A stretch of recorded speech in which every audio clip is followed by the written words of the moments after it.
자, 자, 선생님들 안녕하세요. 조금만 한 1, 2분 정도만 있다가 시작을 하도록 하겠습니다.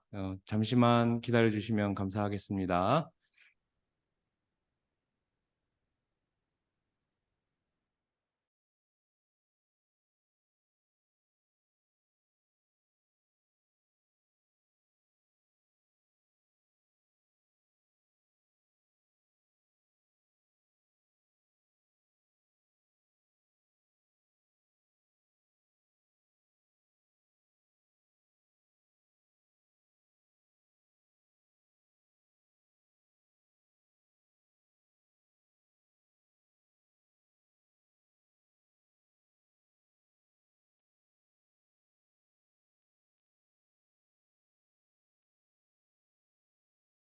네, 선생님들 안녕하세요. 일단은 저희 시간이 되었기 때문에 시작하도록 하겠습니다. 혹시 제 얼굴 보이시나요? 어, 안 들리시나요? 들리시나요? 박상수 변호사님 혹시 들리시나요? 네, 아주 잘 들립니다. 네네, 네. 감사합니다. 이게 저희 시스템 이제 새로 만든 거에서 한번 또 이용해 보고 있어서. 이제, 선생님들 반갑습니다. 저는 경인교육대학교에 근무 중인 심우민 교수라고 하고요. 실제로 이제 교대에서 흔하지 않게 법하고 정치 이렇게 두 파트를 가르치고 있습니다. 오늘 이제 마련된 자리는 그 뭐 최근에 이제 교권 보호 관련해 가지고 다양한 논의들이 있는데요.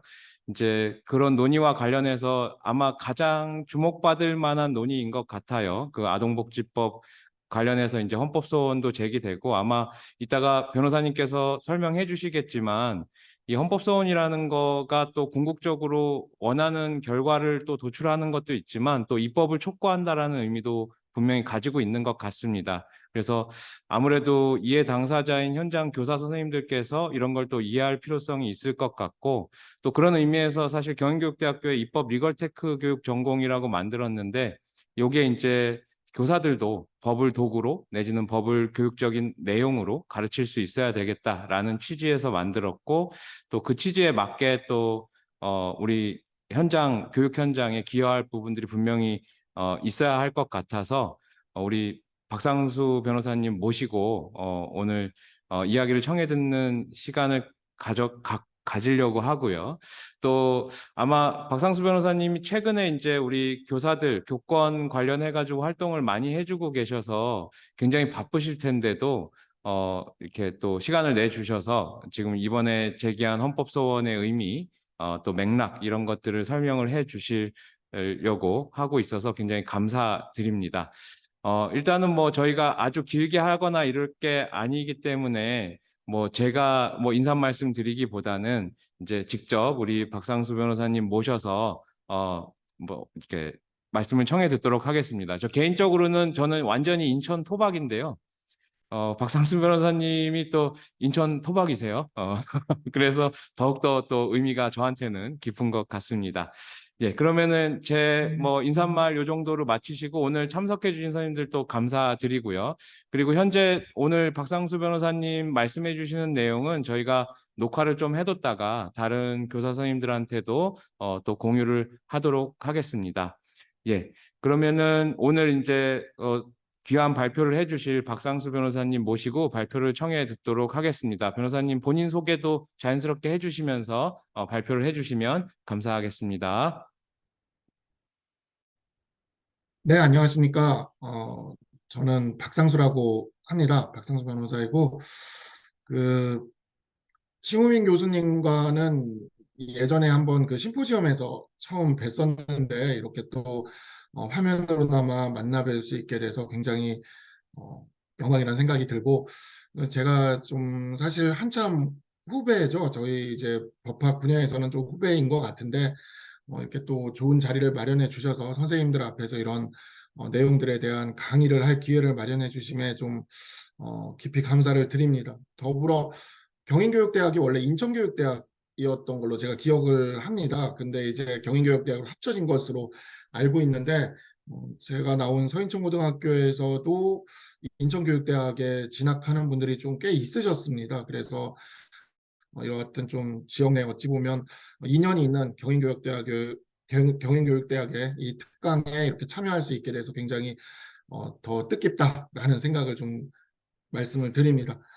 일단 저에 대해서 조금 소개를 드릴 저기가 있을 것 같아서 저는 학부는 뭐 서울대 법학부를 졸업을 하고 고려대 법학전문대학원을 졸업을 하고 현재는 초등교사 노조 자문변호사 그리고 학교폭력 피해자 가족협의회 자문변호사를 하고 있습니다.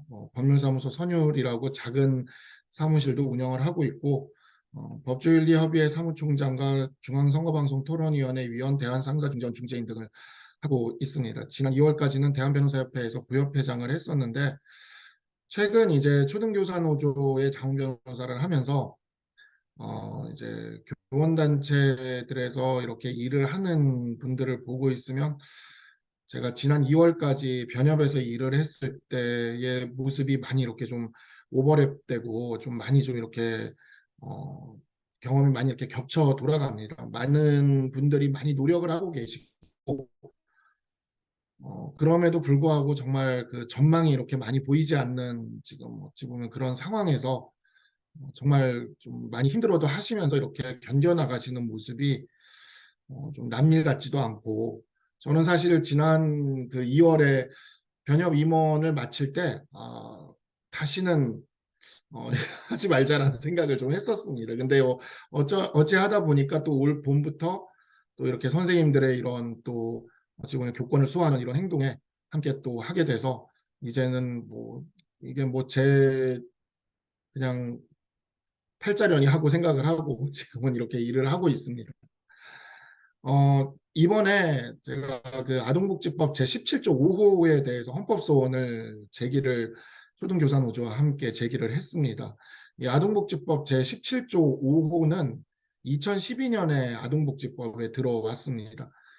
그러면서 이제 아무래도 제가 생각하기에 학교폭력 예방법, 즉 2012년에 들어온 학폭위 개최를 의무화시킨 학교폭력 예방법과 함께 현재 학교를 만든 양대 주범이라는 생각을 하고 있습니다. 이 두 법의 시행은 모두 각각 좋은 의미에서 시작이 되었다고 생각을 하고 제가 헌법소원을 제기를 하였지만 아동복지법 17조 5호가 뭐 아주 잘못된 조항이라고는 생각하지는 않습니다. 분명히 의미가 있는 조항이고 아동복지법 17조 5호에 의해서 보호받는 아동들도 있을 거라고 생각을 합니다. 그럼에도 불구하고 역시 마찬가지로 학폭위의 처분을 통해서 보호받는 학생들이 있는 거죠. 그럼에도 불구하고 현재 학교 붕괴라는 현실은 사실 이 두 법이 그렇게 준비되지 않은 교육의 현장에 2012년부터 도입이 돼서 적극적으로 시행이 되기 시작한 때부터 저는 시작됐다고 생각을 합니다. 그래서 어찌 보면 이번에 헌법소원은 이 두 법을 좀 현실화시키는 과정에서 제기를 했다라고 생각을 합니다. 그리고 또 교수님도 그 말씀을 딱 해주셨는데 입법운동과도 연결이 된다라고 이야기를 하시는데 저 역시 그렇게 생각을 하고 있고 그동안 어찌 보면 아동에 대한 절대적으로 보호해야 된다는 하나의 도그마가 우리 사회에 있었습니다. 근데 아동에 대해 보호를 하는 과정에서 주변의 모두에게 사실상의 유죄 추정과 관련 같은 그와 같은 법이 시행돼서는 안 된다라는 생각도 좀 들고 있고 그런 도그마를 조금 벗어나서 진정 아동을 보호하기 위해서 우리가 좀 이제 그 주변에 있는 아동의 주변에 있는 사람들도 보호해 줄 필요가 있다라고 하는 그러한 좀 시각의 변화가 필요하지 않을까라는 생각을 몇 년 전부터 해왔고 참 공교롭게도 올해 그 모든 일들이 저는 사실 이렇게 올해 많은 관심들을 가지게 될 거라고 생각도 못했거든요. 올해 1월에 시작을 하고 제가 정순신 변호사 사건 이후에 페북에 글을 쓰고 학교폭력의 현실에 대한 그런 글을 쓰고 할 때는 이 정도까지 논의가 진전이 올 한 해 동안 될 거라고 저는 생각도 안 했습니다. 사실 그동안 너무 이야기를 해와도 먹히는 게 없었고 관심도 없었고 그랬기 때문에 그런데 어떻게 하다 보니 진짜 올해 한 해 동안 지난 10년간 학교에서 벌어졌던 모든 화두가 다 겉으로 좀 이렇게 나왔다라는 생각이 듭니다. 그리고 이렇게 헌법소원을 제기할 수 있는 어찌 보면 사회적인 분위기까지 이제 오게 됐다. 정말 올 초를 생각을 한다면 믿을 수 없는 일들이 계속해서 좀 있었고 그만큼 10년 동안 우리 학교가 너무 많이 굶어 있었다라는 생각을 합니다. 헌법재판소에서 이미 아동복지법 제17조 5호에 대해서는 세 번이라고 하는데 제가 세 번째 판례는 아무리 찾아도 지금 찾질 못하고 있습니다. 그러나 이제 2015년과 16년 두 번에 걸쳐 이미 합헌 결정을 내렸습니다. 그냥 합헌 결정 정도가 아니라 9대0 합헌 결정이 내려옵니다. 그래서 단 한 명의 반대 의견도 없었습니다. 기존의 합헌 결정을 보면 이러합니다. 첫 번째 합헌 결정이었습니다. 헌법재판소 2015년 10월 21일 선고 2014 헌바 266 결정입니다. 제가 찾은 이 두 개의 헌법재판소의 합헌 결정은 둘 다 유치원 어린이집 선생님들께서 헌법소원을 제기한 사안이었습니다. 2012년에 그 아동복지법에 정서적 학대 조항이 생기고 2014년과 15년에 유치원 어린이집 선생님들에게서 헌법소원이 들어가고 2015년과 16년에 9대0 합헌 결정이 나오게 됩니다. 어린이집과 유치원에서 그때부터 시작이 된 거죠. 그리고 지금 2023년에 초중고등학교 학교에서 이와 같은 문제가 똑같이 반복이 되고 있습니다. 불과 7, 8년 사이에 유치원에서의 문제가 그 학교 전체에서의 문제로 초중고등학교 전체의 문제로 이어지고 있습니다. 제가 이 사건을 준비를 하면서 굉장히 여러 사례들을 전국에서 초등교사 노조를 통해서 이렇게 받았는데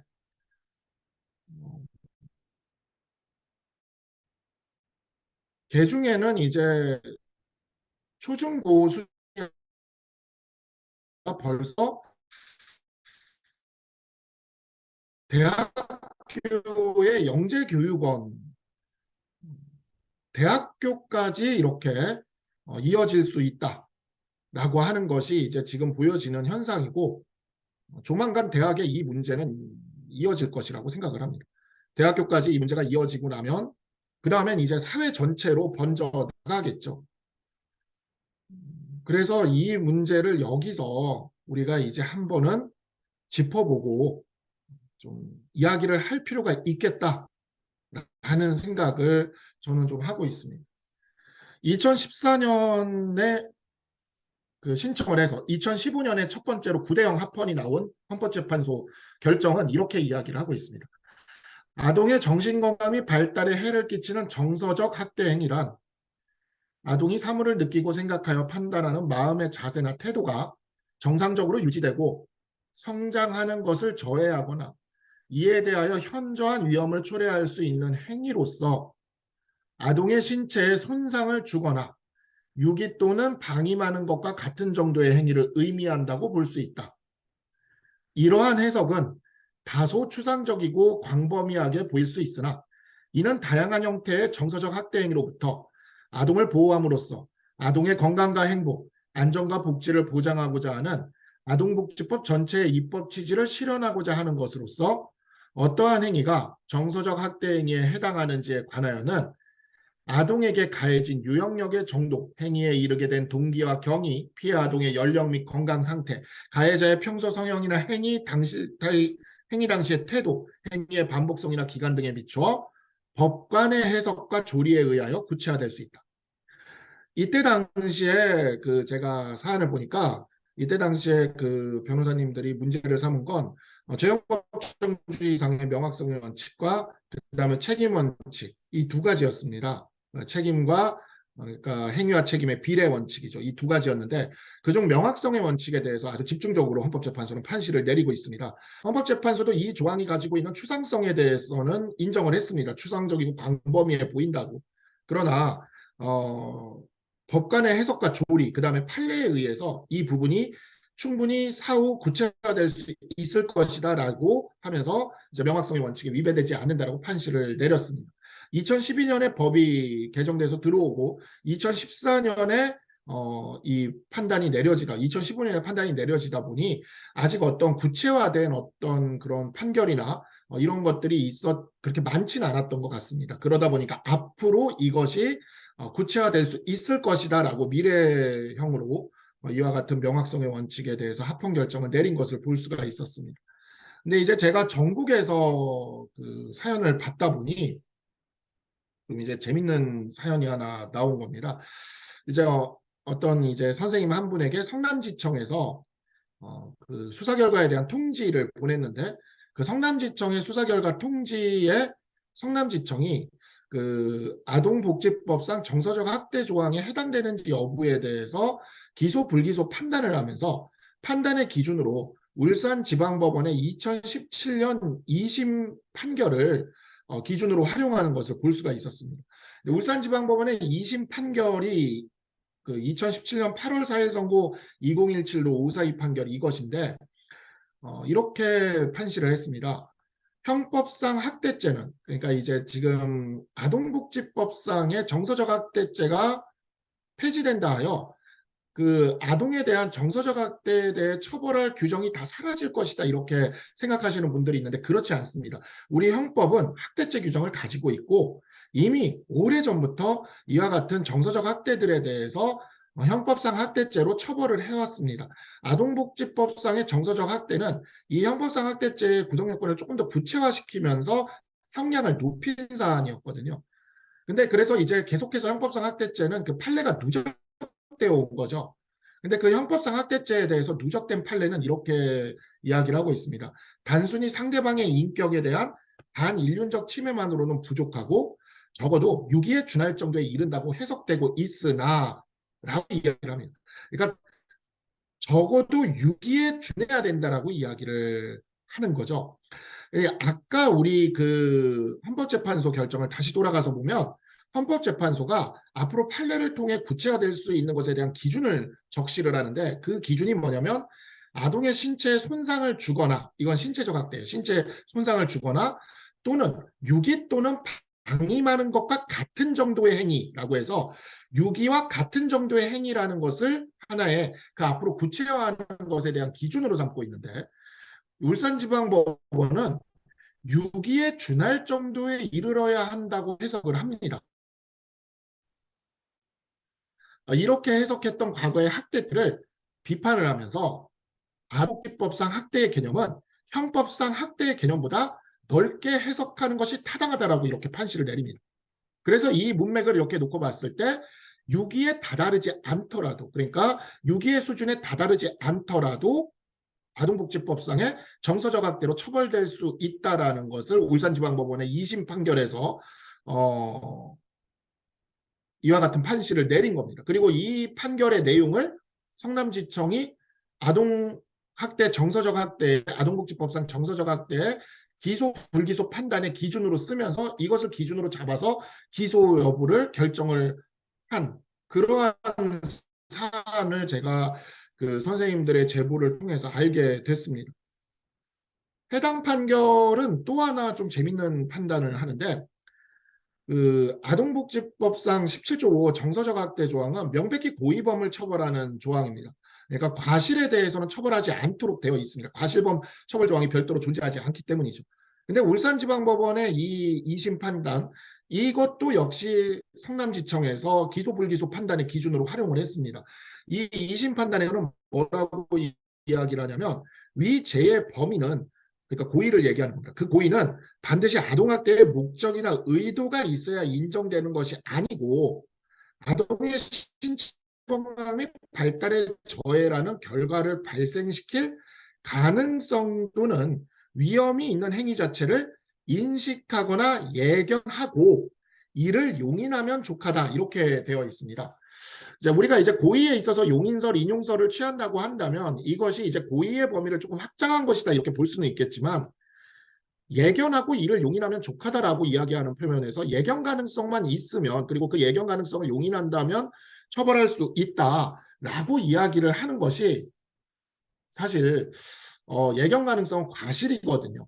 그래서 과실범에 준하는 경우에까지도 이 아동복지법상의 정서적 학대 조항을 준용해서 처벌을 하고 있었다라고 하는 것을 볼 수가 있는 이러한 기준이었다 생각을 합니다. 그러니까 2012년에 법이 시행이 되고 2015년에 헌법재판소가 유기나 학대에 준하는 고의범에 한해서 판례를 통해 앞으로 보충이 되면 명확성의 원칙에 위배되지 않는다고 판시를 했는데 2017년에 유기에 준하지 않는 경우에도 처벌할 수 있다고 하고 그 다음에 고의가 아니라 사실상 과실범에게까지 가벌성을 확대한 2심 판단이 있었고 이 판단을 가지고 검찰은 기소 불기소 여부를 판단하고 있었던 거죠. 그렇다면 이것은 헌법재판소가 기존에 판단했던 것과 다르게 명확성의 원칙이 판례와 조리를 통해 명확해졌다기보다는 오히려 굉장히 그 가벌성의 범위가 우리가 예측하기 힘든 범위까지 확대된 것이 아닌가 이렇게 볼 여지가 있지 않나라고 저는 생각을 하고 이 내용을 이번 신청서에 담았습니다. 그 이와 같은 그 법원의 판단 기준이 적용되다 보니까 제가 그 지금 소개를 드리는 사안들은 판례로 공개된 사안입니다. 판례로 공개된 사안이고 사실 이 판례로 공개되지 않은 선생님들의 사연 전국에서 계속해서 보내주시고 있으십니다. 이와 같은 사연들 중에서 특히 좀 특별한 사연 8가지를 추려서 신청서에 담았으나 그 부분들에 대해서는 선생님들이 꼭 좀 이 부분은 공개되지 않았으면 좋겠다라고 하는 말씀을 하셔서 제가 그러한 내용들은 공개를 드리지 못함에 대해서 말씀을 좀 먼저 드립니다. 이와 같이 공개된 판례보다 더 좀 심각한 사례들이 많이 있었습니다. 굉장히 많은 사례들을 보내주셨고 그 중에서 한 8개 정도를 제가 추렸는데도 굉장히 좀 심각한 이런 것이 형사처벌이 될 수 있는가에 대한 그런 좀 의문을 이런 것이 수사 대상이 될 수 있는가에 대한 의문이 드는 사례가 많았습니다. 공개된 판례는 사실 그보다는 좀 약합니다. 그러나 보면은 이제 그 교사가 밥을 빨리 안 먹으면 혼낸다라고 머리를 몇 대 때린 행위. 물론 이 행위는 머리를 때린 행위가 있었습니다. 신체적 학대로 볼 여지가 있는 부분이 있었기 때문에 정서적 학대까지 들어갈 수 있다고도 볼 수는 있겠으나 이 정도의 행위로도 현재 우리 법원에서는 아동학대죄 유죄가 나옵니다. 그 다음에 프린터를 가져오지 않았으니까 D2다라고 말하거나 수업에서 사용할 선물 뽑기를 만들면서 꽝에 해당하는 뽑기에 D라고 기재한 행위. 이 행위들도 모두 벌금형이 선고가 됐습니다. 물론 여기에서 이제 그 제가 여기 인용하진 않았지만 외모가 뭐 좋지 못하니 D이다라고 이야기한 말도 있습니다. 그러나 그 말은 제가 생각해도 좀 심하다는 표현이라는 생각이 들지만 그 말뿐만이 아니라 지금 말씀하신 것 지금 여기의 사례처럼 수업에서 사용할 선물 뽑기를 만들면서 꽝에다가 D라고 기재했다고 아이에게 정서적 학대를 했다. 그래서 아동학대 유죄의 그 유죄가 성립되는 그 구성 요건에 해당하는 행위로서 이 행위 자체를 인정을 했다라는 게 굉장히 지금 이 가벌성의 범위를 넓히고 있다는 걸 볼 수가 있습니다. 유기 또는 방임에 준해야 된다라고 헌법재판소가 얘기는 했지만 우리 법원은 유기 또는 방임에 달하지 않아도 할 수 있다고 이렇게 이야기를 했고 뭐 일회적이고 일시적인 경우에도 모두 아동학대가 인정된다라고 이야기를 하고 있는 상황입니다. 또 하나는 이제 뭐 이런 것을 못 알아듣냐라고 이야기를 하면서 이렇게 이야기를 하는 행위에 대해서도 정서적 아동학대를 인정해서 유죄 판결을 내린 바가 있습니다. 가장 좀 공개된 판례 중에 충격적인 판례가 사실 이 판례인데 저는 사실 이 교권보호에 대한 일에 이렇게 관여를 하기 시작을 한 게 저도 역시 예전에 학교를 다닐 땐 많이 맞고 자랐습니다.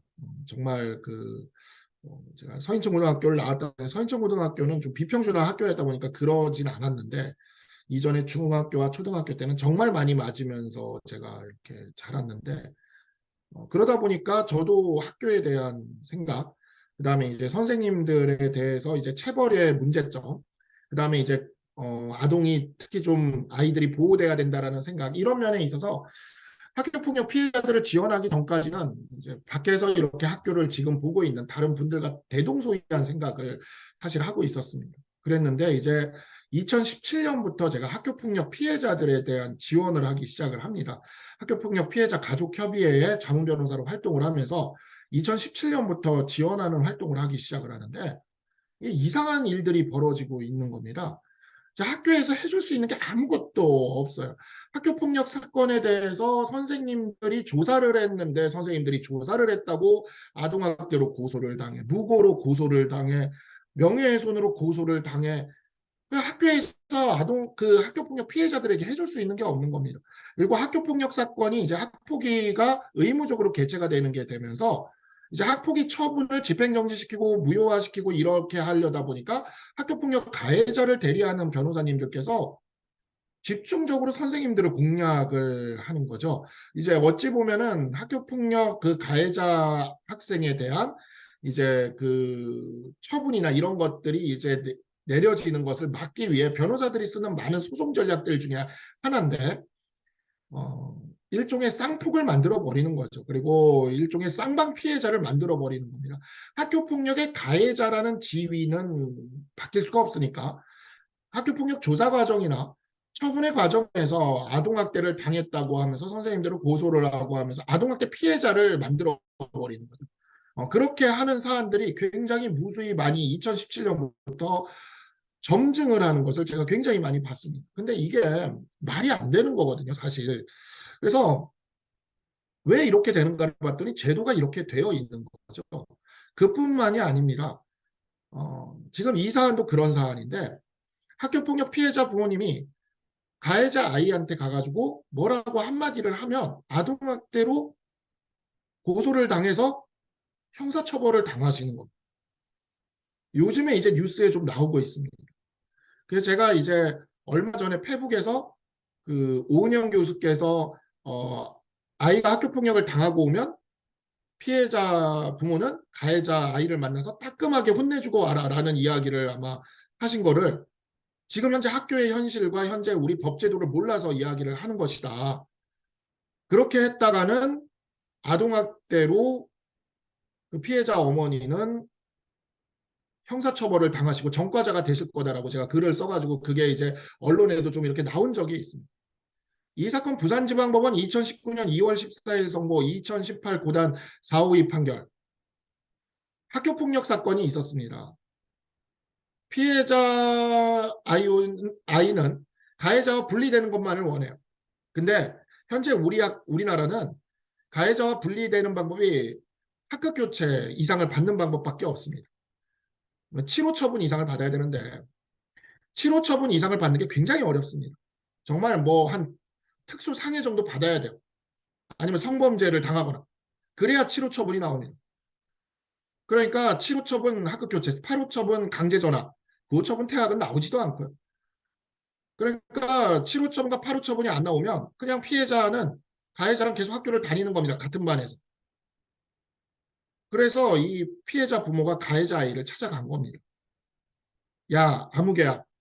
너 내가 누군지 알지? 나 아무개 엄마다.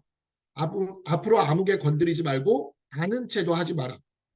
라거나 아무개야. 너 왜 나 아는데 인사를 안 하니?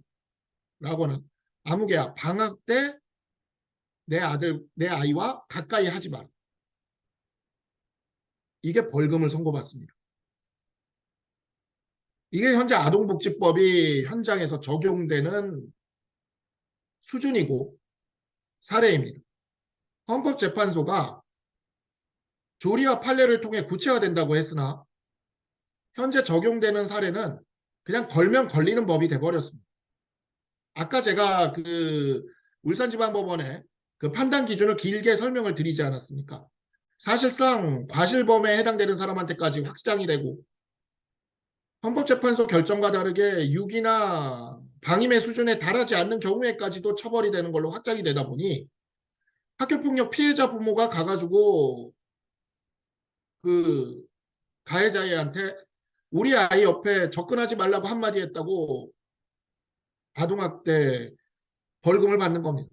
전과자가 되시고 이런 일들이 지금 학교 현장에서 말도 안 되는 일들이 지금 반복적으로 벌어진 지가 벌써 몇 년이 됐습니다. 그래서 이런 문제들에 대해서 제가 작년까지 기회가 되는 대로 이런 사안들에 대해서 이야기를 했지만 아무도 관심을 가지지 않는데 이제야 겨우 우리 사회가 이 문제에 대해서 관심을 좀 가져주고 있는 거예요. 제가 올해 선생님에 대한 아동복지법 제17조 5 정서적 학대 처벌 조항으로 하고 있는 사건은 어떤 사건이냐면 이것도 학교폭력 사건을 하다가 제가 지금 그 선생님에 대한 사건을 하고 있습니다. 학교폭력을 신고가 들어와서 사이버 학교폭력이에요. 단톡방에 그 사이버 학교폭력이 있었던 거죠. 그 선생님이 학교폭력에 대한 1차 조사를 해야 되니까 그 학생의 핸드폰을 꺼내서 단톡방을 본 거예요. 거기서 사이버 학교폭력이 있는지를 봐야 되니까. 근데 가해자 부모가 단톡방을 본 게 정서적 학대라고 선생님을 아동학대로 신고한 거예요. 그 선생님 지금 수사를 받고 계시는 중이시죠. 그러면 사이버 학교폭력은 어떻게 조사를 합니까? 단톡방도 보지 못하는데 어떻게 조사를 합니까? 그리고 그렇게 조사를 해서 나온 사안에 대해서 학폭위에서 처분이 나온들 가해자, 피해자 부모가 만족할 수 있는 처분이 나오겠습니까? 그러니 결국 또 피해자 부모도 선생님들에 대해서 문제 제기를 하는 겁니다. 가운데서 선생님들은 아무것도 못합니다. 어떤 선생님께서 그런 얘기를 하시더라고요. 아이들이 싸우는데 말리면 아동학대, 놔둬도 아동학대. 제가 한마디 더 더하고 싶습니다. 학교폭력 예방법에 따라 조사해도 아동학대입니다. 이건 학교를 마비시키는 겁니다. 아이들이 성장을 하면서 갈등이 생길 수 있고 분쟁이 생길 수 있고 문제가 일어날 수 있습니다. 그런 아이들에 대해서 최초의 어찌 보면 법과 절차, 제도, 공권력의 의미를 상징해 주시는 게 선생님들입니다. 근데 이 선생님들을 잠재적 아동학대 가해자로 치고 선생님들이 내가 아동학대 범죄자가 아님을 입증하라고 끊임없이 요구하는 법이 이 법입니다. 뭐 혹자는 그렇게 이야기를 합니다. 선생님들께서 아동학대로 고소가 돼도 50% 이상이 무혐의가 나옵니다. 실제로 그렇긴 합니다. 50% 이상이 무혐의가 나옵니다. 제가 체감한 비율도 그 정도였는데 이번에 문제가 되고 교육부에서 그러니까 그 사법당국에서 발표하는 거니까 50% 이상이더라고요. 55%인가 58%인가가 무혐의가 나오더라고요. 무혐의가 나옵니다. 그러니까 이게 잘 명확성 있게 잘 규율된 거 아니냐. 수사기관에서 잘 걸러지는 거 아니냐. 선생님들 모시고 수사기관에 그 수사를 받으러 가는 변호인으로 제가 몇 번을 가고 있는데 그 수사를 받는 것 자체가 선생님들의 교육활동을 위축시킵니다. 선생님들의 아주 교육활동의 본질적인 내용이 생활지도와 훈육활동을 위축시키고 있거든요. 근데 이러한 일들이 지금 굉장히 반복적으로 펼쳐지고 있는데 단지 무혐의가 나오니까 6개월, 1년 동안 수사받아서 그 다음에 무혐의가 나오니까 선생님들에게는 뭐 특별히 기본권 침해가 없다. 사실 이번 헌법소원을 청구를 하면서 가급적 기소가 되신 선생님을 찾으려고 노력을 했습니다. 기소가 되고 현재 형사소송이 진행 중인 선생님을 찾으려고 노력을 했습니다. 그래야 각하를 당할 가능성을 0으로 만들 수가 있거든요. 위헌법률 심판 제청을 먼저 하고 거기서 기각이 된 다음에 그 다음에 헌법소원 심판으로 해서 헌바 사건을 만들어야 그럴 가능성을 최소화시킬 수가 있고 그냥 0으로 만들어 버릴 수가 있고 바로 본안 판단으로 갈 수가 있는데 기소가 되신 선생님들 중에 제가 지금 하고 있는 의뢰인 중에도 2년째 아동학대 이 17조 5로 지금 2심 항소심 진행 중인 선생님이 계십니다. 근데 나서시지를 못하십니다. 이미 그때가 되면 이미 모든 게 소진되신 상황이에요. 1심에서 제가 벌금형까지는 나왔는데 2심에서 지금 항소심에서 하시는 선생님이 계신데 아무리 설득을 해도 헌법소신 분을 가지고 헌법소원을 이번에 한 겁니다. 그래서 헌마 사건으로 했지만 정말 뭐랄까 이 헌법소원을 제기하는 것도 두려워하고 이렇게 그 모든 사안에서 이렇게 두려워서 이렇게 공포에 빠지게 선생님들을 공포에 빠지게 만드는 이러한 법은 저는 단언컨대 이 법은 반드시 바뀌어야 되는 악법이라고 생각을 합니다. 어떠한 사안들이 위헌성이 다퉈질 수 있는지 한번 말씀드려보도록 하겠습니다.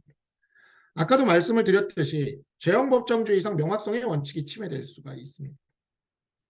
아동복지법 제17조 5호는 헌법재판소의 기대와 달리 지난 10여 년간 법원의 판단을 통해 명확성을 갖추었다고 보기가 어렵습니다.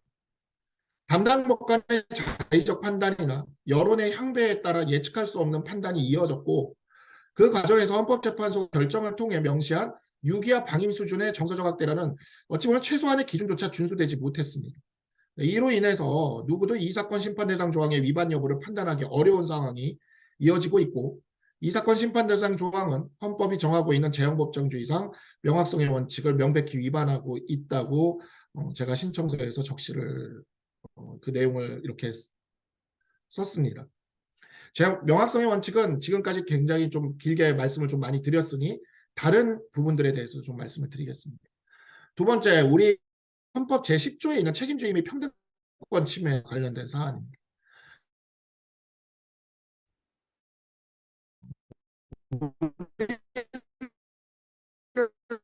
헌법 제10조에 따르면 그런데 우리 아동복지법의 처벌조항을 가서 보면 71조의 처벌조항을 가서 보면 제17조 3호부터 제17조 8호까지 법 적용이 같습니다.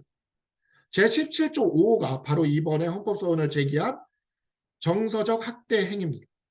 정서적 학대 행위. 아동의 정신건강 및 발달에 해를 끼치는 정서적 학대 행위라고 표현하고 있습니다. 자, 이 행위와 법 적용이 같은 다른 행위들을 보도록 하겠습니다. 제17조 3호입니다. 아동의 신체에 손상을 주거나 신체 건강 및 발달을 해치는 신체적 학대 행위, 신체에 손상을 주는 그런 신체적 학대 행위와 이 정서적 학대 행위를 동일하게 봅니다. 네, 뭐 신체와 정신은 둘로 나눠질 수 없는 거니까 동일하게 보는 게 가능하다라고 생각해 볼 수 있을지 모르겠습니다. 그러나 다른 조항들을 보겠습니다. 17조 6호입니다. 자신의 보호 감독을 받는 아동을 유기하거나 의식주를 포함한 기본적 보호 양육 치료 및 교육을 소홀히 하는 방임행위, 유기와 방임입니다.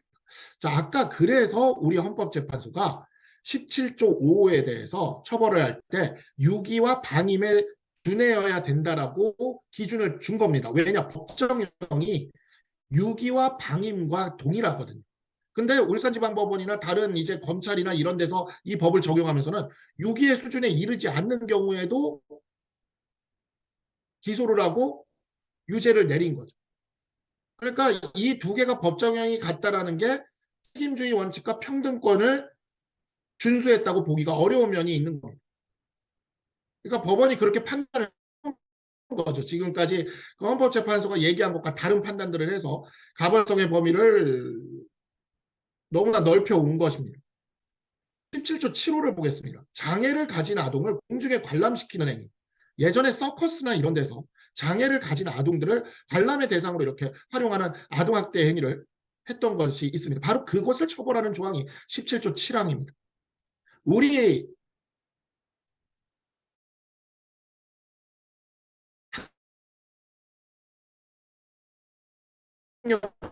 당한 우리 아동을 관람시킨 행위와 법정형이 같은 겁니다. 8호입니다. 아동에게 국어를 시키거나 아동을 이용하여 국어를 하는 행위. 이것이 선생님이 학교폭력 업무를 처리하면서 아이의 스마트폰을 한번 본 행위와 법 적용이 같은 겁니다. 이게 법학의 훈련을 받지 않은 어떻게 보면 그 법적인 어떤 훈련을 받지 않은 일반인이 보기에도 7호, 8호와 5호의 법 적용이 같다라는 것을 납득할 수 있을지 모르겠습니다. 바로 이 부분이 제가 책임주의 및 평등권 침해에 해당된다. 라고 적시한 내용이었습니다. 또 있습니다. 현재 이제 또 많이 문제가 되고 있는 사안 중에 하나인데, 이 아동복지법 17조 5호로 고소만 돼도, 수사만 당해도 선생님들이 직위해제되는 경우들이 많습니다. 담임 선생님에서 직위해제가 되는 거죠. 제가 학교폭력 피해자들을 지원하러 뛰어들었다가 정말 놀라운 일들을 많이 봤는데, 이게 학군지랑 비학군지가 조금 다른데, 학군지는 이 아동복지법 17조 5호와 학교폭력 예방법을 그 경쟁자를 떨구고 생기부에 불이익한 어떤 좀 불리한 기재를 할 것 같은 선생님을 배제하는 수단으로 활용하는 경우들을 왕왕 봤습니다. 우리가 이제 수시 중심의 입시가 되면서 생기부가 굉장히 중요해졌는데, 그 생기부에 이제 학부법상 기재가 들어가게 되면서 이것을 활용한다라든가, 아니면 생기부 기재에 있어서 좀 불리하게 할 것 같은 선생님을 제거하는 수단으로 이 아동복지법을 활용을 하는 거죠. 이런 경우들이 이렇게 나오는데, 되게 재밌는 건 또 학교나 교육당국은 이런 학부모들의 의도와 통짝이 맞아서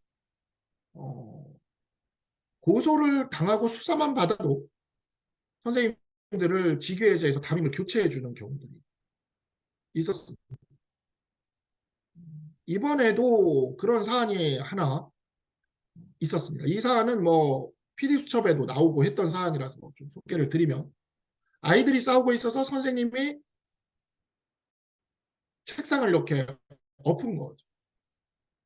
근데 그게 이제 책상을 엎은 행위가 아동에게 정서적, 좀 순간 이렇게 말리기 위해서 한 건데, 정서적 학대 행위에 해당된다 해서 선생님이 고소를 당했고, 담임에서 직위해제를 당하게 됩니다. 그래서 담임이 교체가 됩니다. 뭐 학부모들 사이에서 담임을 마음에 안 들고 교체를 하고 싶으면 이 17조 5호로 고소하면 된다라는 게 이제는 뭐 공공연한 비밀과 같은 비법이 됐습니다. 교육공무원법은 제44조의 2유에서 임용권자는 다음 각호의 어느 하나에 해당하는 자에게는 직위를 부여하지 아니할 수 있다. 아동복지법 제17조에 따른 금지행위, 이런 규정을 해서 직위해제를 할 수 있도록, 혐의만 있어도 직위해제를 할 수 있도록 이렇게 해놨습니다. 국가공무원법에도 마찬가지입니다. 임용권자는 다음 각호의 어느 하나에 해당하는 자에게는 직위를 부여하지 아니할 수 있다. 4호 형사사건으로 기소된 자, 아동복지법 위반으로 기소가 되면 거의 필요적으로 또 이 조항에 의해서 직위해제가 되십니다. 정말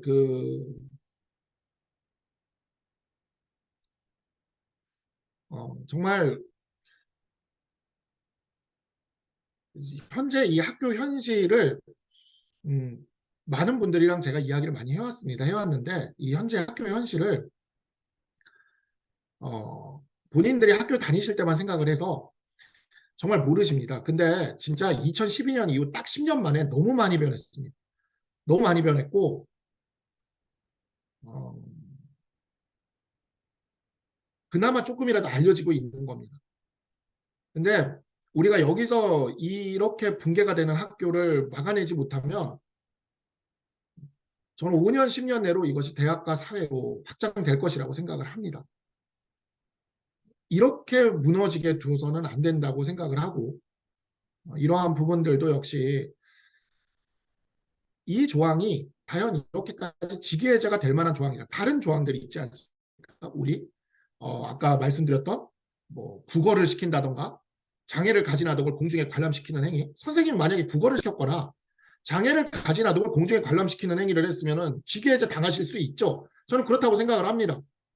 근데 그것과 정서적 학대, 이게 똑같이 직위해제의 대상이 되는 것이 맞는가? 이건 한 번쯤 생각을 해봐야 되는 사안이라고 생각을 합니다. 다음은 직업의 자유 침해입니다. 직업의 자유는 3단계 이론이 적용이 됩니다. 객관적 직업 선택의 자유의 제한, 주관적 직업 선택의 자유의 제한, 그리고 마지막 직업 수행의 자유의 제한.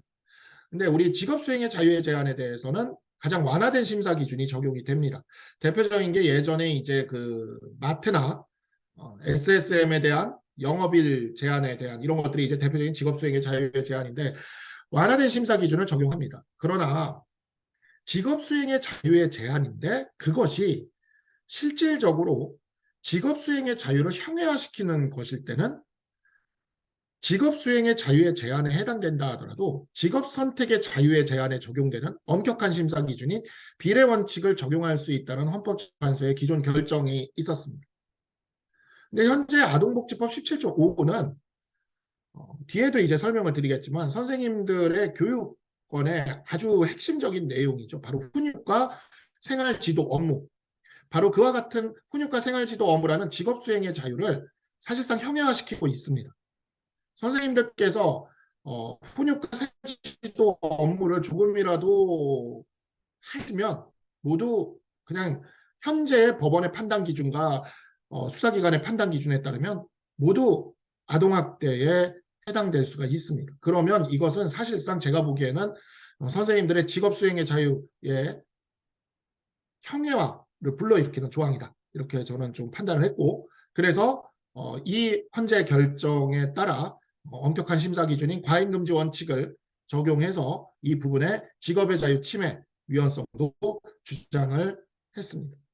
그래서 목적의 정당성은 인정이 될 수 있으나 수단의 적합성과 침해의 최소성, 법유의 균형성이 위배된다는 이유로 그 위헌이라는 주장을 했고 수단의 적합성과 관련돼서 그러합니다. 제가 뒤에 이제 좀 말씀을 드리겠지만 사실 그 아동복지법을 이렇게 너무 포괄적이고 추상적으로 규정할 필요가 없습니다. 딱 그 아동을 보호하기 위한 목적으로 그 구성 요건을 명확하게 하면 되거든요. 아까 제가 그 조항들을 보여드렸지만 다른 조항들은 구성 요건이 굉장히 명확합니다. 유기, 방임, 공중 관람, 구걸, 신체적 학대 굉장히 명확합니다. 근데 정신건강 및 발달에 해를 끼치는 게다가 그 판례는 정신건강의 발달에 해를 끼칠 가능성이 있음을 인지하면 족하다라고 얘기합니다. 지금 당장 정신발달에 건강의 발달에 해를 끼치지 않아도 돼요. 해를 끼칠 가능성이 있음을 인지하면 족하다라고 얘기를 하는 거니까 그냥 이게 해를 끼치는 정도가 아니라 가능성만 있어도 되는 그러한 행위를 하면 전부 여기에 처벌이 되는 거예요. 이렇게까지 추상적으로 가벌성의 범위를 넓힌다는 게 과연 이 그 직업의 자유를 준수한 것이냐, 그거를 이렇게 우리가 적절한 제한으로 볼 수 있느냐라고 봤을 때 이것은 사실 직업수행의 자유를 사실상 형해하는 수준이다라고 저는 생각이 됐습니다. 선생님들의 경우에 있어 이 생활 지도와 그다음에 이제 훈육은 초중등교육법 시행령에 따라 구체적으로 그와 같은 업무가 직업수행의 자유의 범위, 선생님들의 직업수행의 자유의 범위에 들어가는 게 규정되어 있습니다. 학생생활지도라고 해서 초중등교육법 시행령 제40조의 3에 보면 학업 및 진로, 보건 및 안전, 인성 및 대인관계, 그 밖에 학생생활과 관련된 분야에 있어서 조언, 상담, 주의, 훈육, 훈계 등의 방법으로 학생을 지도할 수 있다라고 되어 있습니다. 근데 이 훈육, 훈계가 정서적 학대로 형사처벌이 되고 있는 거죠. 그러니까 이 두 조항이 사실상 충돌을 하고 있는데 이 아동보호라는 어찌 보면 큰 너무나 중요한 대의 명분이라는 이 것이 너무 크다고 생각을 하다 보니까 지난 10년간 거의 브레이커 이거를 확장해 오면서 사실상 조언 상담조차도 못하게 만들어 버립니다. 그래서 이것은 직업의 자유, 직업 수행의 자유를 형해화시켰다라고 저는 신청서에 적시를 했습니다. 마지막으로 교육권입니다. 우리 헌법재판소는 교육에 대해서 이와 같이 이야기를 합니다. 교원에 대해서 이렇게 설명을 합니다. 이러한 교육을 담당하는 교원은 미래 사회를 이끌어 나갈 학생들로 하여금 자립하여 생활할 수 있는 능력을 길러주는 공교육 제도의 주관자로서 주도적 일을 담당하도록 주권자인 국민으로부터 위임받은 사람이다 라고 이야기를 합니다. 그러면서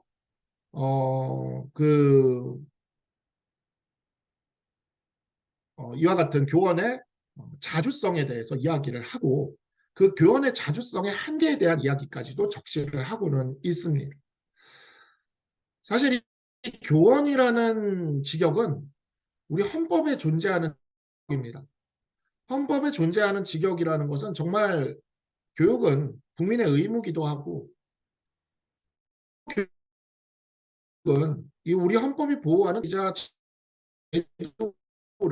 가 되는 이 교육을 수행하는 헌법에 존재하는 직업인 이 교원이라는 직업에 그 교육권을 행사하는 것에 대해서 이 법이 보장해주지 못하고 이것을 형해화시킨다면 그것은 바로 이 헌법상 교육권 침해는 위헌적인 사안이 될 수 있다. 이렇게 저는 내용을 역시 적시를 했습니다. 그래서 이와 같은 지점, 재형법정주의상의 명확성의 원칙, 그다음에 헌법 제10조 책임과 11조 평등권, 그리고 헌법 제15조 직업수행의 자유, 직업의 자유, 그리고 바로 이 내용들에 대한 침해를 이유로 이 5가지 침해를 이유로 헌법소원을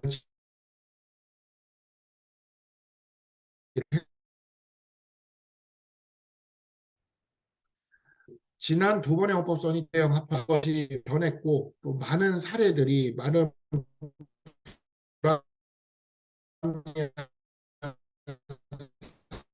사례들이 누적이 됐습니다. 헌법은 우리나라의 국민들의 기본권을 지키기도 하지만 우리나라에 어찌 보면 제도를 수호하는 기관의 역할도 해야 되는 그러한 역할을 해야 된다고 생각을 하는데 지금 그 제도가 또 선생님들의 최소한의 기본권이 아주 근본적으로 침해되고 있는 상황이거든요. 그래서 이런 부분에 있어서 저도 단순히 위헌을 바라지는 않습니다. 왜냐하면 분명 아까 그 17조의 각호에 해당되지 않는 그러한 아동학대가 되는 사안들이 있을 것이고 그런 사안들에 대해서는 이 정서적 학대 조항을 통해서 우리가 규제를 할 필요성이 분명히 있다고 생각을 합니다. 그러나 이와 같이 선생님들의 기본적인 생활지도 훈육에 대한 이런 업무까지 마비시킬 정도로 이 법이 작동을 한다면 그 법에 브레이크를 좀 걸어줘야 되는 거죠. 그런 측면에서 입법을 명하는 헌법 불합치 결정 아니면 과거 9대0 수준은 아니더라도 최소한 몇 명은 이렇게 좀 우리 위원에 대한 의견을 제시해 줌으로써 우리 이 부분이 입법적으로 해결이 되는데 헌법재판소에서 조금이라도 도움을 줄 수 있기를 간절히 좀 바라는 마음으로 이번에 심판을 청구를 하게 됐습니다. 헌법소원을 청구를 하게 됐습니다. 장기적으로는 입법으로 해결을 해야 되는 사안이라고 생각을 합니다. 다시 아까 그 조항들로 가서 보면 다른 조항들처럼 다른 조항들은 쭉 읽어보면 3호부터 8호까지 다른 조항들은 쭉 읽어보시면 5호를 제외한 나머지는 어떤 행위인지 머릿속으로 그려집니다. 어떤 게 처벌되는지 우리가 분명히 알 수 있습니다. 하지만 5호는 그렇지 못합니다. 따라서 5호를 명확하게 요건을 집어넣어서 규정을 한다라든가 적어도 그러면 지금처럼 이렇게 막 유기나 방임 수준에 이르지 않는 경우까지 가벌성을 확대하는 이런 경우들을 막기 위해 유기나 방임 수준에 이르는 정서적 학대라든가 일회적이고 그런 순간적인 뭐 일회적이고 우연한 이러한 경우들이 아닌 좀 지속적이고 반복적인 행위에 대해서 한다라든가 아니면 가능성의 수준에 머무는 것이 아니라 어떤 직접적인 피해나 구체적인 피해가 발생하는 경우에 한다라든가 이런 것들을 구체적으로 구성 요건에 추가를 해주던가 아니면 제17조 5 앞에 원래 이 판례를 가만히 보면 아동학대죄는 약간 경향범적으로 처벌하는 경향이 있습니다. 판례도 그렇게 되어 있습니다. 근데 그게 잘 판단이 안 되는 거죠. 수사기관에서 판단할 때도. 그래서 구성요건의 부분에 그 경향범적인 특징을 아예 목적범위나 경향범으로서 넣어놓는 겁니다. 예를 들어 아동을 학대할 목적으로 아동의 정신건강 및 발달에 해를 끼치는 정서적 학대 행위 이런 규정을 하나 추가를 하는 거죠. 이 비슷한 규정들이 있습니다. 예를 들어 우리 정보통신망법상의 명예훼손죄 같은 경우에는 타인의 명예를 훼손할 목적으로라는 내용을 이렇게 집어넣어서 정통망법상의 명예훼손을 목적범으로서 이렇게 분명하게 규정하고 있는 것을 볼 수가 있거든요.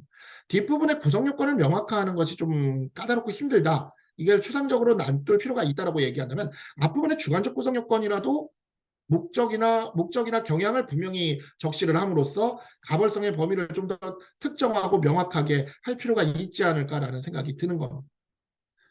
사실 이렇게 아동학대로 고소를 당하신 선생님들의 50% 가까이가 무혐의가 나옵니다. 근데 그 무혐의가 나오는 과정에서 뭐 직위해제도 당하시고 온갖 불이익이란 불이익은 다 당하세요. 그러고 나서 무혐의가 나오고 난들 이미 1년은 지나가 있는 경우들이 대부분이죠.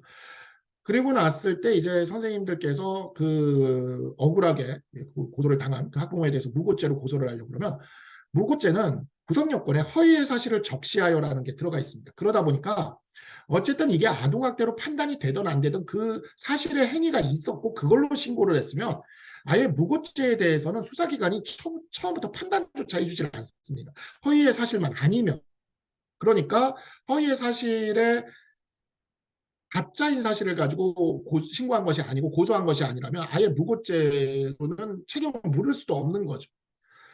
그러니까 이 사안은 선생님과 학부모 사이에서 어찌 보면 학부모에게 굉장히 강력한 비대칭 무기를 쥐어준 겁니다. 거의 핵무기 이상의 비대칭 무기를 쥐어줬는데 그러다 보니까 선생님들이 거의 뭐 선생님들의 일반적인 어떤 그 직업적인 어떤 행동까지 활동까지도 전부 무력화되고 형해화될 정도로 이 무기가 굉장히 강력해진 것이죠.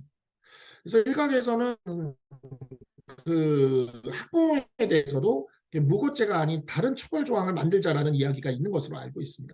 저는 개인적으로 그에 대해서는 조금 반대를 하고 있습니다. 왜냐하면 그렇게 되면 학교는 더욱더 소송 난투극으로 가게 될 겁니다. 지금만 해도 학교에 수없이 많은 그 변호사들이 들어와서 지금 변호사 시장에서 학교는 거의 블루오션입니다. 그렇게 되고 있는데 그 조항까지 들어오게 되면 선생님이 학부모를 그렇게 과태료든 뭐 형사처벌이나 하기 위해서 고소할 수 있다 그러면 학부모는 선생님을 지금 이 조항이 바뀌지 않는 이상 또 역시 이렇게 고소를 할 거고 그럼 그냥 난투극이 펼쳐질 겁니다. 그래서 그러한 조항을 신설하기보다는 저는 이 조항을 가벌성의 범위를 명확히 하고 이 조항을 좀 손을 봐서 선생님들에 대해서 명백한 아동학대에 대해서 물론 처벌될 수 있도록 해야 되겠지만 그렇지 않은 경우들에까지 이렇게 고소를 당하고 수사를 받지 않도록 해드리면 그러면 이 학교의 문제가 경찰서나 법원으로 가는 거를 최소화할 수 있을 것이라고 저는 생각을 합니다.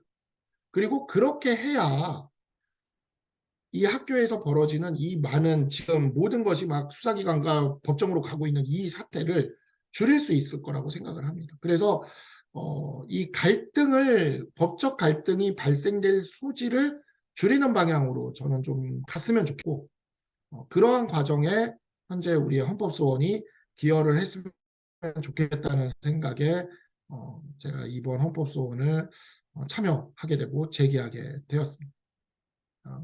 제 생각에 100% 맞을 수 있을 거라는 생각이 들지는 않습니다. 또 다른 생각을 하시는 분들도 많이 계실 것이고 그런 부분들에 대해서는 우리 사회가 좀 더 함께 토론도 하고 합의도 해 나가면서 더 발전시켜 나가야 된다고 생각을 합니다. 다만 지금 이 상황을 절대 그대로 둬서는 안 된다.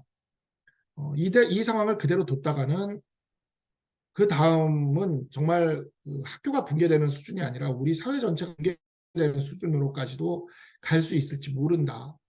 그러니 지금이라도 이 사안에 이제 관련된 모든 분들이 모여서 문제를 해결할 수 있는 그런 논의를 조금 같이 할 수 있었으면 좋겠고 이번 헌법소원이 바로 그러한 논의의 하나의 그 단초가 됐으면 좋겠다는 그런 좀 생각을 말씀하면서 오늘 제 그 수업은 여기까지 진행을 하도록 하겠습니다. 감사합니다.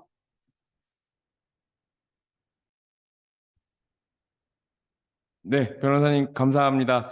사실 중간에 약간 네트워크 문제 때문인지 약간씩 이게 끊기기는 했는데 변호사님의 취지가 전달되는데 크게 무리는 없었던 것 같습니다.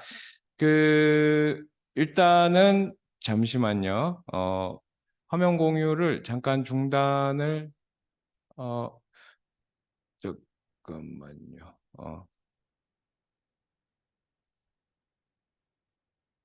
화면 공유를 할까요? 아니요, 공유 중단하는 게 맞을 네, 것 같습니다. 예, 하겠습니다. 예, 예.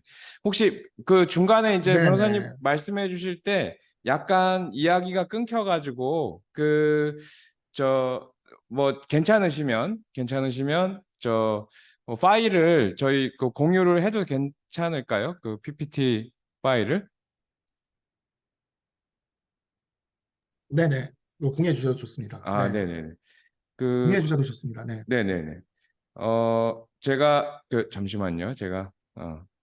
일단은 뭐 오늘 사실 또 많은 선생님들이 참여를 해주셔서 이왕 오셨는데 그래도 좀 의미 있게 또 내용들을 가져가시는 게 좋을 것 같아서요. 제가 파일을 공유 드리도록 하겠습니다. PDF 파일로 제가 만들어 놨는데요. 잠시만요. 이건가?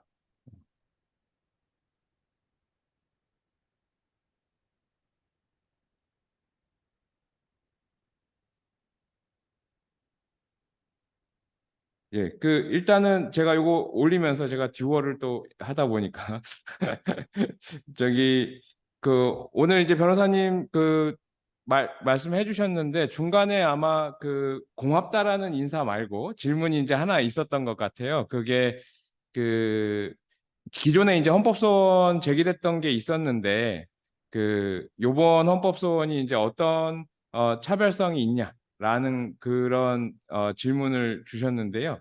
혹시 그 관련해서 변호사님 답변을 좀 해주실 수 있을까요?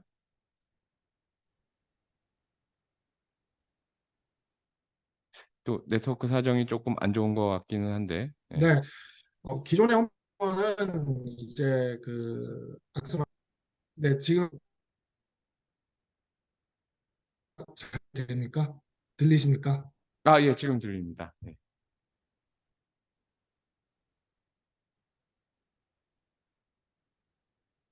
지금 또 잠깐 안 들리는데요. 네. 그러니까 그 내용이 얼마 안 됐을 때였습니다.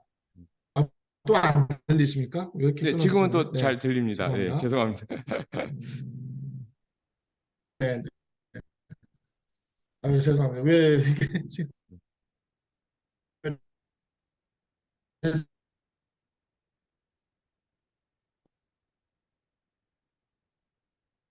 어,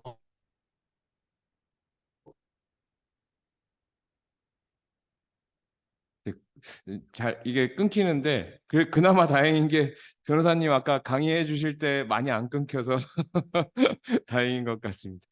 어, 혹시 그러면은 요게 아마 변호사님 쪽 네트워크가 조금 문제가 있는 것 같으니까 요 질문 하나 하고 혹시 요 참석해 주신 선생님들 중에 질문하실 것들이 혹시 있으신 분들 이렇게 뭐 화면을 켜긴 좀 애매하시면은 그 저기 뭐 채팅창에 올려주셔도 좋을 것 같고요. 뭐 마이크만 켜서 말씀을 해주셔도 될 것 같습니다.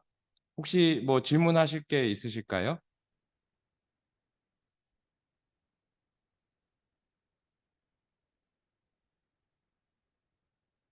네, 없으실까요? 제가 말씀을 청하는 일단은 뭐 잠깐 제가 요거 박상수 변호사님 이제 말씀해 주신 거 잠깐 네트워크 때문에 나가 계실 것 같아서 좀 정리를 하자면 사실은 이 헌법소원 제기하시는 것 자체가 또 조금 지금 현 시점에서는 조금 특별한 의미가 있을 것 같고 아까 또 이제 입법적으로 개선할 사항들이 조금 있었던 것 같아요. 구속 요건을 명확하게 하거나 아니면은 같은 책임이나 처벌 수위가 아니어야 되는데 그것이 같은 책임의 수위를 가지게 한다던가 아니면은 그 직위해제 관련한 부분들 이제 그런 부분들 개선의 여지가 좀 있었는데요. 이게 이제 헌법소원이 저희가 제기가 되고 그것을 통해 가지고 바로 어떤 위헌이다 아니면 입법 개선을 촉구한다 이런 것들도 있을 수 있지만 사실 이제 가장 중요한 것 중에 하나는 이런 어떤 압박을 통해서 법제 개선을 이제 이루어내는 거라고 할 수 있을 것 같습니다. 그런 의미에서 좀 의미가 있을 것 같고 우리 박상수 변호사님 이제 마지막에 말씀을 해주셨는데 저도 이 교대에 와가지고 법학전공자 입장에서 교대에 와서 많이 하고 있는 말 중에 하나가 이 위르겐 하버마스라는 법철학자가 이야기하고 있는 생활세계의 식민지화라는 이야기를 많이 합니다. 정상적으로 소통을 통해서 커뮤니케이션 속에서 이루어져야 되는 많은 것들이 법이 들어오는 순간 사실 황폐화되는 경우가 많이 있거든요. 그래서 그런 맥락까지도 우리 오늘 박상수 변호사님께서 좀 제기를 해 주셨다라는 생각이 조금 듭니다. 다시 박상수 변호사님 들어오셨는데 그 아까 질문 나왔던 거 답변도 혹시 가능하실까요? 네.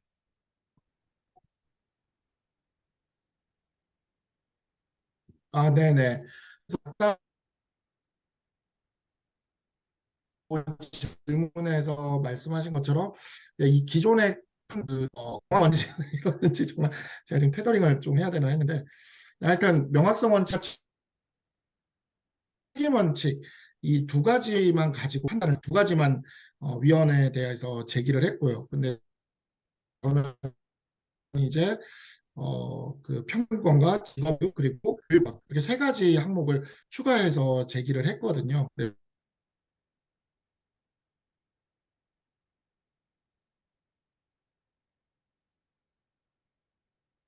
이제 또 끊긴 것 같은데. 판사가 판단을 하면 지금으로 많이 할수 없다는 게 또 그렇습니까? 잠시만요. 네. 제가 지금 네. 음. 아무래도 조금 상황이 좀 그런데 아마 지금 제가 살짝 들렸던 표현으로는 기존에 이제 헌법소원에 제기했던 쟁점이 그 명확성의 원칙 중심이었는데 지금 아까 변호사님 설명해 주신 자료에서 직업 선택의 자유나 또 평등권 관련된 부분들 이런 것들 추가적인 쟁점들이 있어서 아마 그 설명을 좀 해주셨던 것 같고요. 네. 아무래도 요게 또 그 지역적으로 네트워크가 좀 문제가 좀 있나 봅니다. 혹시 그 뭐 코멘트나 아니면은 또 추가로 질문하시거나 이렇게 하실 선생님들이 혹시 계실까요? 음. 네. 아마 없을 것 같은데. 네.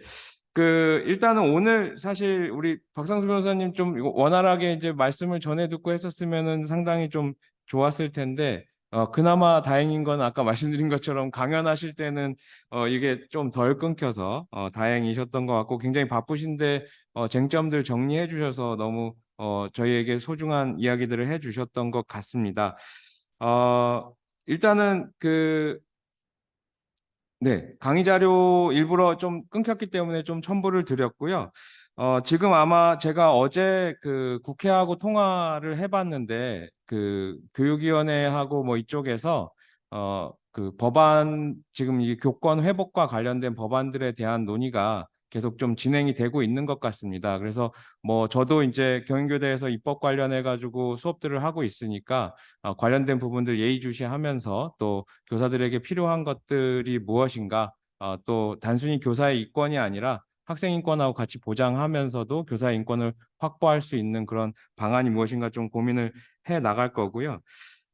그런 의미에서 사실은 지금 논의를 조금 하던 터에 아마 10월 중순 정도가 되면 이 법안이 법제사법위원회 정도가 통과되지 않을까 싶다라는 예측이 조금 가능한 상황이라서요. 10월 중순에 실제로 이제 이 관련된 입법 업무에 관여하고 계시는 국회 입법조사처의 이덕란 입법조사 연구관님을 모셔서 저희가 또 이런 입법의 현재 동향 또 문제점들 이런 것들을 좀 살펴보고자 합니다. 그래서 정확하게 날짜는 10월 18일이고요. 오후 7시, 10월 18일 오후 7시에 줌을 통해서 할 건데요. 요번에는 저희가 사실은 뭐 아는 교사 선생님들 통해서 아름아름 이렇게 홍보를 하고 했었는데 요 입법 논의는 조금 더 중요할 수 있기도 하고 저희가 이런 자리를 마련한 게 사실 처음이라서 향후에는 이 각급 학교에 다 공문을 보내서 선생님들께서 좀 참여할 수 있도록 이렇게 홍보를 하도록 하겠습니다. 그래서 네, 날짜가요. 10월 18일 수요일 오후 7시입니다. 10월 18일 수요일 오후 7시고요. 그때는 이덕난 입법조사연구관님, 국회 입법조사처에서 근무하시는 이덕난 입법조사연구관님이 강연을 해주실 겁니다. 현재 국회에서 입법이 어떻게 진행되고 있는지 네, 진행이 될 거고 아마 많이 도움이 되실 거예요. 그 이덕난 입법조사연구관님이 대한교육법 학회장을 하고 계셔서 교육법의 또 전문가이시고 또 실제로 또 교육 현장에 계셨던 경험이 있으시기 때문에 아마 도움이 되실 것 같습니다. 예, 이제 박상수 변호사님 또 연결되신 것 같은데 예, 아, 뭐 이제 감사합니다. 예, 또 끊기나 인사 말씀 좀 부탁드리겠습니다, 변호사님. 네. 네. 제가 오늘 통신 상태가 왜 이렇게 안 좋은지 조금 당혹스러운데 하여튼 저도 계속해서 이 학교 현장의 문제가 좀 정상화될 수 있도록 계속해서 노력하려고 합니다. 우리 교수님께서 이렇게 많은 관심을 이렇게 가져주심에 대해서 정말 감사드리고 오늘 오신 선생님들도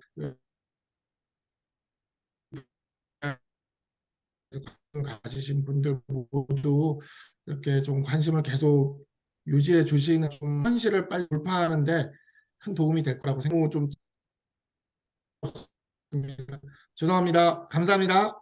네, 그 결정적인 말들은 다 들렸기 때문에 네, 변호사님 오늘 사실 되게 바쁘실 걸로 알고 있습니다. 그런데도 이렇게 시간 마련해 주셔서 또 취지도 정확하게 또 알려주시고 또 진행되는 상황도 말씀해 주셔서 너무 감사드리고요. 오늘 사실은 뭐 특별하게 뭐 사전에 신청을 받거나 이러진 않았는데 또 자발적으로 이렇게 참여해 주신 현장 교사 선생님들 또 관계자 여러분들 정말 감사드립니다. 아까 말씀드린 것처럼 10월 18일 맞죠? 18일 날 수요일 날 오후 7시에 또 자리를 마련할 테니까요. 그때도 같이 함께 해 주시면 감사하겠습니다. 선생님도 오늘 고생하셨고요. 다음 기회에 또 얼굴 뵙고 인사드리겠습니다. 감사합니다.